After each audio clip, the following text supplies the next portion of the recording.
Boa noite. É bom estar na casa do Senhor, né? Muitos não vieram, mas os que vieram, com certeza foram trazidos pelo Espírito Santo. Irmãos, quantos aqui lembram o título do nosso estudo anterior? A irmã ela sempre lembra. Qual era? Dízimos. O nosso estudo anterior foi sobre dízimos. Lá nós aprendemos, aqueles que estiveram aqui, eu acredito que lembram. Nós aprendemos o que é o dízimo, para que serve o dízimo, por que Deus pediu o dízimo. Mas hoje a gente não vai falar sobre o dízimo, hoje nós vamos falar sobre saúde. Será que Deus se importa com a nossa saúde? É uma pergunta que nem deveria ser feita, né? Com certeza Deus se importa e Ele nos criou para viver com saúde, viver para sempre. Não foi nem para a gente viver longos dias e depois morrer. Não, foi para viver mesmo eternamente, realmente. E a dieta que Ele proporcionou para que a gente se alimentasse daquela forma que Ele pediu, é uma dieta que você realmente não morre. Não estou falando de uma morte que a gente conhece, que todo mundo conhece. Estou falando da morte espiritual. Vamos ver aqui. Ok, passou demais. Aqui. Porque a Bíblia, aliás, a Bíblia e nossa saúde. O que a Bíblia tem para nos dizer sobre como ter uma vida longa e com saúde? Vamos ver? Primeira coisa, eu achei essa imagem interessante, não tem nenhuma inscrição, mas é interessante. A primeira coisa que vem à mente quando se trata de saúde é: eu não tenho tempo para cuidar da saúde. Mas se você não tira um tempo para cuidar da sua saúde, você vai chegar naquele momento que você vai ter que gastar tudo o que você juntou para recuperar a saúde. E às vezes nem dá para recuperar mais, né? Às vezes a doença ela é tão... Você negligenciou tanto a sua saúde que você chega a um ponto que não tem mais volta. E o médico ainda chega com aquela mensagem terrível e diz para você: ó, você tem tanto tempo de vida. E aí? Normalmente, se a pessoa tiver a mente fraca, ela já dali pra... Às vezes nem chega aquele prazo que o médico estipulou, morre antes.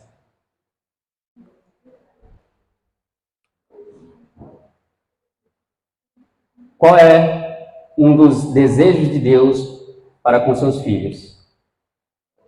Amado, acima de tudo, faço voto por tua prosperidade e saúde, assim como é próspera a tua alma. Deus se importa com a nossa saúde. Ele quer que vivamos uma vida longa e saudável. Mas eu não estou falando apenas de uma vida longa aqui na Terra. Porque quando você faz a vontade de Deus, você não vive só aqui. Você tem uma vida longa aqui e uma vida eterna depois. Eu não sei se vocês conhecem uma civilização chamada os Hunza. Não sei se vocês já ouviram falar. Mas se vocês tiverem curiosidade de saber a respeito, dá uma pesquisadazinha na internet que você vai ver. Quem são os Hunza? Os Huns, eles são uma pequena... não dá nem para chamar eles de um país lá, não, uma nação, porque é poucas pessoas. Eles vivem até 120 anos, sem nenhum tipo de problema de saúde e em plena atividade física. A visão não escurece, ou seja, não tem problema de vista. E você vê um senhor de 100, 110 anos fazendo suas atividades, subindo e descendo montanhas, se você não tiver em boas condições físicas, você perde para ele. E a dieta deles, qual é? Isso que é interessante. Eles têm um estilo de vida e uma dieta que faz com que eles tenham longos anos de vida. Nesse slide não fala a dieta deles, mas eu vou repassar para vocês. Eles se alimentam, em sua grande maioria, de frutas e vegetais, e durante uma certa parte do ano, eles jejuam. Eles não jejuam como sendo um preceito bíblico, né, de acordo com os ensinamentos bíblicos. Por quê? Eles jejuam simples porque, em certa parte do ano, onde o inverno é bem mais agressivo, diminui a quantidade de alimento. E eles jejuam já para racionar esse alimento. E enquanto eles jejuam, o corpo recupera todas aquelas células danificadas, eles renova todas as células danificadas, e eles, é como se toda vez que eles fazem um jejum, é como se nascesse de novo, e prolonga o tempo de vida. Ele já tem uma dieta saudável. e fazendo o jejum, renova. É sempre como se eles renascessem a cada ano. Vamos continuar aqui. Qual o alimento original que Deus prescreveu ao ser humano? Olha só, a dieta dos Hunza.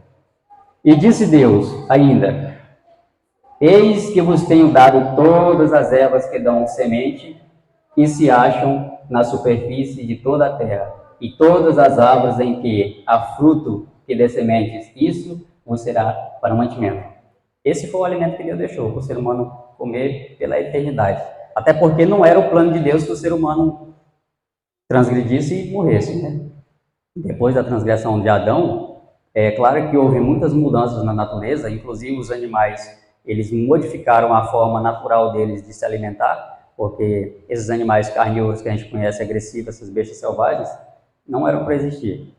Foram modificados depois do pecado. E o sistema alimentar do ser humano, se tivesse continuado, mesmo depois da queda, um alimento que fosse natural, de acordo com o que Deus ensina, um alimento à base de vegetais, sempre, muita gente pensa assim, na hora que a gente fala a respeito de vegetais, a pessoa já pensa, não, só come folha, só come folha.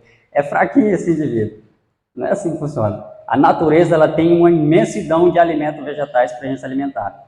Se a pessoa tiver condição, ou mesmo tiver um espaço para plantar, e se alimentar da forma que Deus pede, é uma vastidão de alimentos que você não vai nem lembrar que a carne é um alimento que o ser humano deveria se alimentar.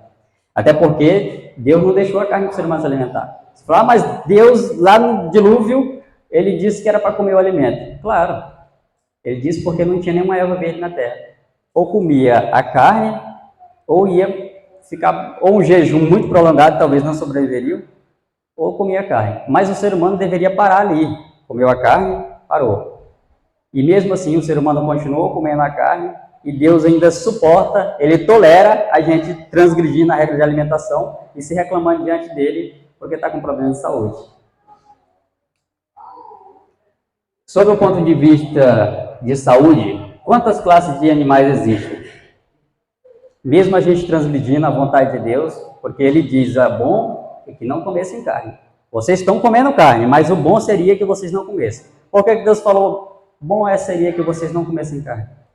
Porque Deus, ele não interfere no nosso livre-arbítrio. Você quer fazer? Faça. Mas saiba que você vai colher as consequências. Por isso que ele fala, bom é que não comece carne. Depois ele diz, não comam carne. Se vocês comerem, vocês vão adoecer e morrer. Não comam, seria uma ordem. Mas não, como ele é um Deus de amor e criou o livre-arbítrio, ele respeita o livre-arbítrio, criou o livre-arbítrio para nós. E ele diz, vocês estão comendo carne. Mas seria bom se vocês não comessem. Se vocês não comessem, teriam vidas longas, com saúde, sem tanta dor e sem tanto sofrimento. Mas, já que vocês insistem em comer a carne, eu vou, ao menos, separar alguns tipos de carne que vocês não devem comer. Olha só. De todo animal limpo, levarás contigo 7 pares, o macho e sua fêmea. Mas dos animais imundos, 1 par, o macho e sua fêmea. Ele perguntou quantas classes tinha, né? Esse versículo de Gênesis 7:2, ele já responde. São 2 classes de animais que existem, que Deus classificou como limpos e como imundos. Mas quais são esses animais limpos que Deus permite que a gente come? Mesmo contra a vontade dele, ele permite que a gente come. Vamos ver?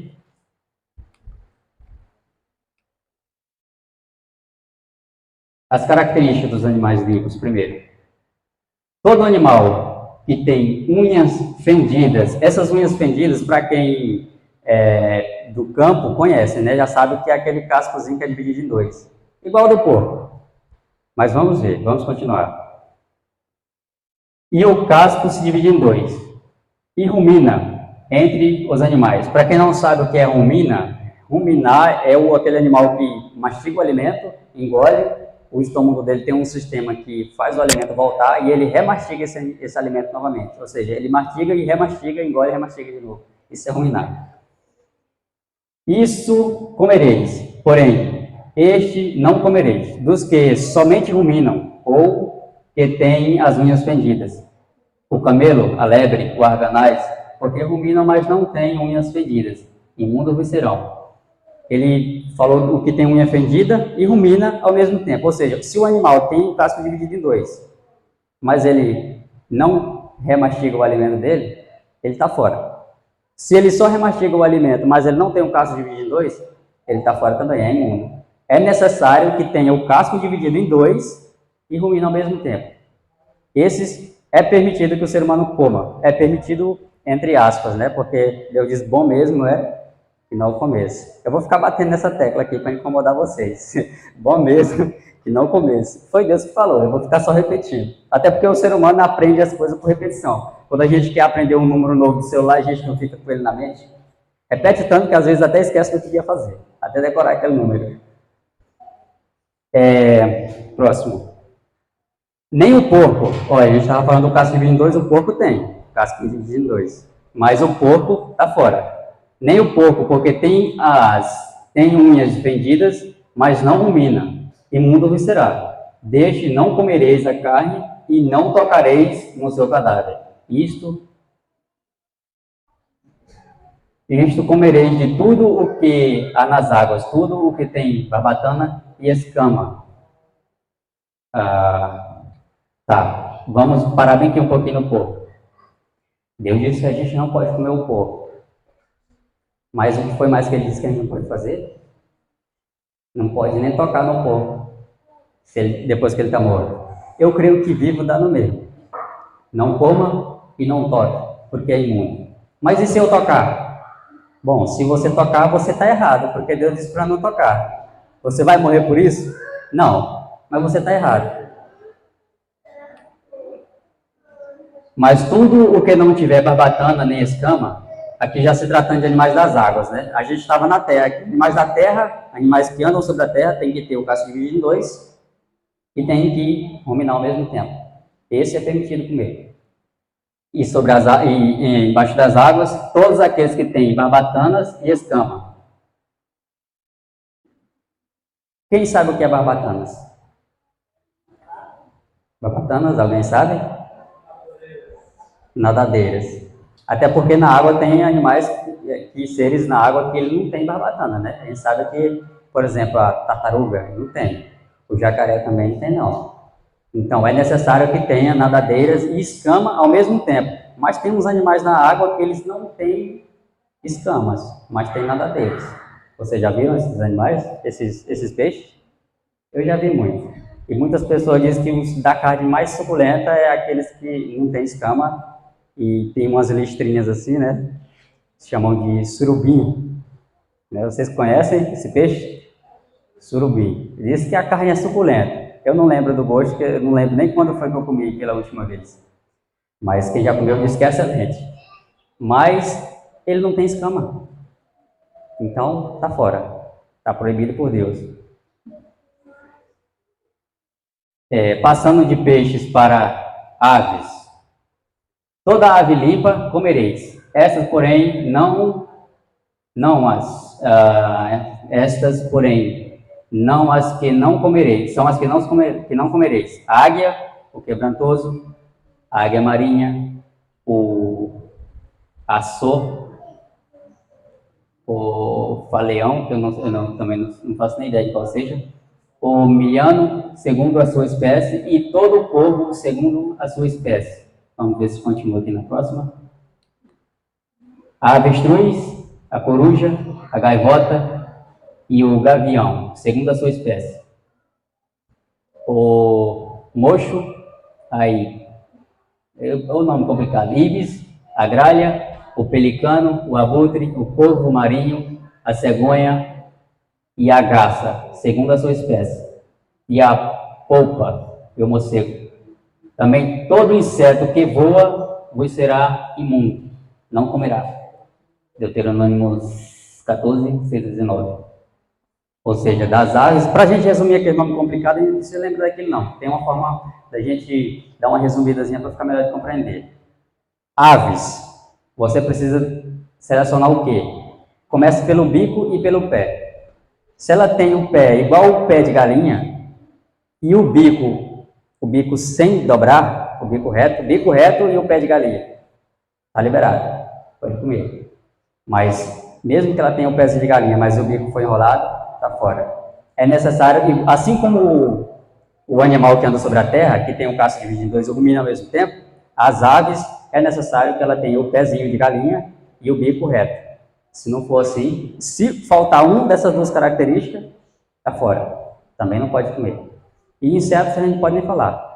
Nenhuma espécie de inseto passa como permitido para a gente comer. Como é considerado por Deus a carne do porco e todos os seus derivados? A gente falou do porco, mas o estudo insiste em falar mais do porco para que a gente não fique dúvida. Até porque, para quem come carne, a carne do porco é uma que está lá no topo, né? É a mais suculenta. Chega amanteigada assim. Eu ainda lembro do gosto, da época que eu comia carne. O gostinho amanteigado assim. Quando está fritando, você sente o cheiro de longe. Olha só. Nem o porco, porque tem unha fendida, mas não rumina, imundo será. Deste não comereis a carne e não tocareis no seu cadáver. Ele insiste em repetir para que a gente decore mesmo. É assim. Não coma a carne do porco e nem toca no seu cadáver. Mas por que o porco é tão diferenciado assim? Sendo que tantos outros animais são imundos e lá não fala para a gente não tocar no cadáver dele. A gente pode presumir um detalhe. É imundo? Deus não permite que coma? Então considere todos eles como porco. Que ele pede para nem comer e nem tocar no cadáver dele. É um pouco intrigante, mas quando se trata das coisas de Deus, tem coisas que a gente não pode achar uma forma de presumir que a gente pode fazer aquilo. Até porque quando Deus pede uma coisa, a gente deve lembrar de Abel e Caim. Deus pediu, eu quero uma oferta de sacrifício desse animal, do cordeiro. Por melhor que sejam as suas intenções, porque você pode até pensar assim, mas Deus quer o coração, Ele quer o melhor que eu possa oferecer. Sim, realmente, Deus quer o melhor que você pode oferecer, mas desde que esteja de acordo com a vontade dele. Porque mesmo que seja o seu melhor, mas se não foi da forma como Deus pediu, Ele não vai aceitar. Assim como Ele não aceitou a oferta de Caim. Por quê? Ele pede o melhor, Ele pede de você o melhor, mas de acordo com a vontade dele. Aí você vai dar o seu melhor, com toda a intenção maravilhosa do seu coração, mas aquele seu melhor está em divergência com o que Deus pediu. Ele não vai aceitar. Até porque a partir do momento que você coloca a sua vontade acima da vontade de Deus, você se torna Deus de si mesmo. E quando você se torna Deus de si mesmo, você cai lá na transgressão, que Deus disse, não terá outros deuses adiante de mim. Não tem jeito. Ou a gente faz o jeito que Deus pede, ou a gente não faz. O que diz a palavra de Deus quanto à bebida alcoólica? Certo, a gente falou de comida, né? Várias comidas. Aí eu toco na tecla de novo lá. Bom mesmo é que não comesse carne. Você quer ter uma vida longa, quer ter uma vida com saúde? Elimina a carne da sua vida. Simples assim. Vamos ver o que fala a respeito da bebida alcoólica.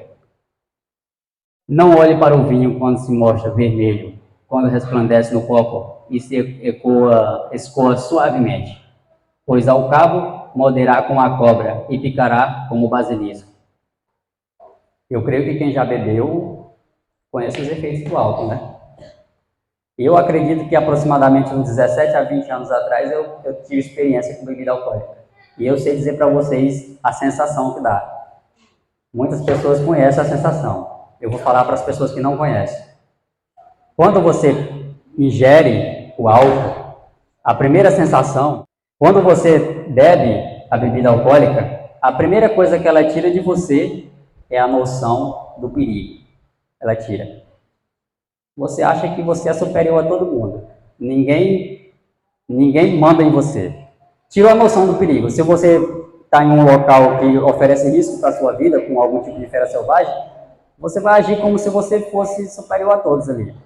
Esse é o problema. Quando você perde a noção do perigo, você faz coisas que não faria um ser humano racional que pensa, que raciocina normalmente, não faria, sob nenhuma hipótese. Esse é o perigo. Quando você entorpece a sua mente com qualquer tipo de entorpecente, você nem vai se importar com a vontade de Deus, com o que Deus pede. Não se importa mais. Esse é que é o perigo. Por isso que fala que pica como basilisco. Para quem conhece um pouco sobre serpentes, sabe que basilisco é uma das serpentes mais venenosas que existe no planeta. E o veneno é mortal. Raramente dá tempo de chegar ao antídoto para salvar a vida da pessoa. Então, se você bebe, ou se você bebeu alguma vez na sua vida, não queira voltar para a bebida. Deixa a sua mente limpa para raciocinar sobre as coisas de Deus, que é a melhor coisa que Deus quer, que Deus pede da gente, é uma mente que seja limpa e em perfeito raciocínio, para raciocinar sobre o que Ele deixou escrito para que a gente conhecesse. Olha só os remédios que Deus deixou para a gente utilizar. Sono é o descanso, bastante água, ar puro, exercício físico, oração. Os remédios de Deus são esses. Ele não deixou meio mundo de drogas farmacêuticas para a gente tomar e se aliviar de alguma doença, não. As doenças que a gente tem, é a gente mesmo que cultiva. Não vai pensar que uma doença vai vir de lá e pá, bater em você e você vai ficar doente. Não é assim. Todo dia você está lá com a colher. Ó. A doença é saborosa, ela é muito deliciosa. Você pode ver que são as coisas mais saborosas, são as mais prejudiciais. Por exemplo, sorvete, só o açúcar. Deixa o seu sangue todo doce. É um problema. Aumenta a quantidade de colesterol no sangue, possivelmente a pessoa vai ter diabetes. Até porque o diabetes não é causado pelo açúcar, é causado pela gordura no sangue. Porque a partir do momento que a pessoa aumenta a quantidade de colesterol no sangue, o transporte de oxigênio pela célula diminui. E quando diminui o transporte de oxigênio, o primeiro órgão afetado é o pâncreas. E o pâncreas é o que produz a insulina, né? Que combate o diabetes. Só dá diabetes. O pessoal, não, eu como doce porque eu não como esse excesso de doce para não ter diabetes. Mas está lá, ó, com a facazona na costelona, chega, tá pingando a gordura. Diabetes. Chega até mais rápido.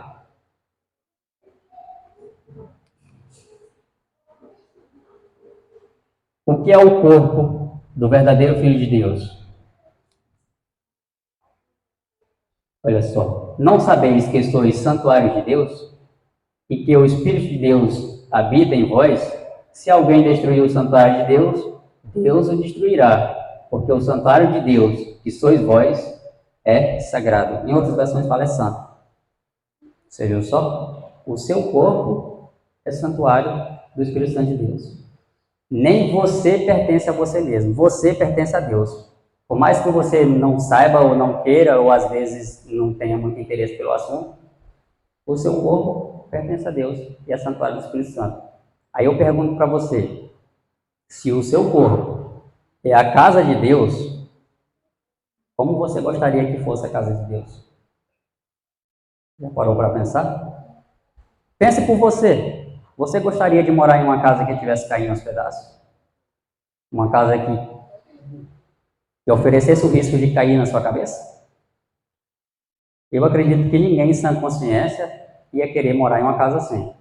Então, o que leva você a pensar que o Espírito Santo vai querer habitar em você, que é o santuário dele, sendo que dia após dia você negligencia a regra de saúde e está destruindo a casa dele? Você quer que Deus conduza a sua vida? Quer que Ele abençoe você? Quer que Ele cuide de você? Então cuide da casa dele. Cuide do seu corpo, de acordo com o que Ele pede. É tão simples. Quando você vive em harmonia com a vontade de Deus, você nem precisa pedir. Deus sabe o que você precisa. E Ele vai abençoando você. E você vai vendo as bênçãos na sua vida tão suave e incrível que você até imagina. Mas era dessa forma que eu queria. Sim, Deus sabe que era daquela forma que Ele queria. Por isso que Ele se antecipou e já concedeu o que você precisava antes de você pedir.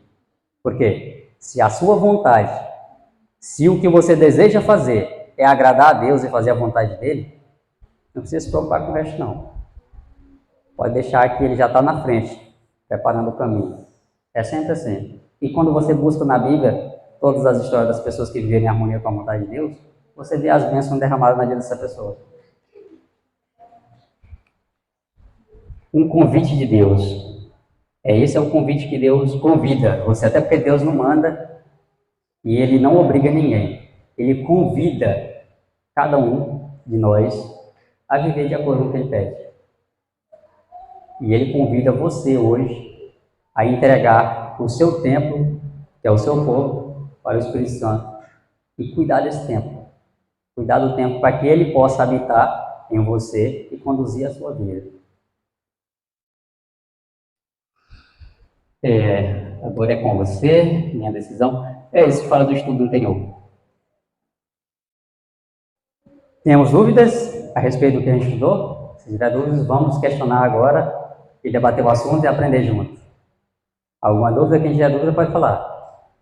Se ninguém tiver dúvida, vamos cantar um louvor